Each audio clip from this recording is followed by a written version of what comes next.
Well, hello and welcome to another episode of Waterproofing Wisdom. This time I'm looking at, do we really need to think about waterproofing a structure to the full height of retained ground?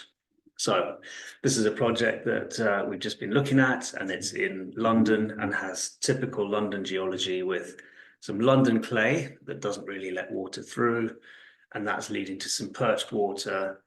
And here we have a historic vault that is going to get infilled, and there's a new basement, new B2, and a new basement fit out over here. And we've looked at it and we've said to the rest of the design team, we'd like to have a reinforced concrete wall here. And the very reasonable, legitimate query has come back from the rest of the design team saying, but why?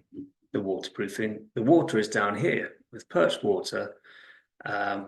We just want to use a blockwork wall up here and put a cavity drain membrane in. So I wanted to explain, well, actually our best practice guidance requires us to consider that water might come to bear to the full height of the structure.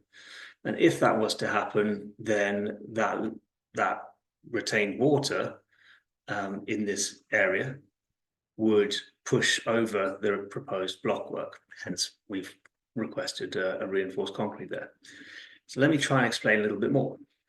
This is another project I worked on, and I was called in as an expert witness, and it's in London, so would presumably have a similar geology.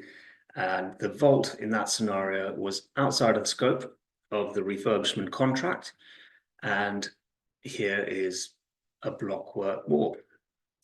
And this potential scenario sort of did occur. So the reason why we would always anticipate water to the full height of the structure at some point in the building's life is because you could have a burst water main. And in this area, it would be Thames water. And these are images taken from the news if you search for Thames water burst water main. And as you can see, where you put the water table on a section detail is not necessarily the same as where water always is. And in this scenario, it led to water ingress at really quite some flow rate. And although you could have a cavity drain membrane that probably could accommodate that, you should never design for that. Really, that is too much water, and that should be prevented before installing a cavity drain membrane.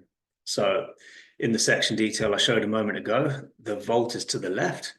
It's filled up with water, and water is now coming through the wall, that white wall there, coming under the wall and spreading across the internal floor, which in that case is an art gallery. Fortunately, all of those pictures were raised slightly above the floor level, which is very fortuitous.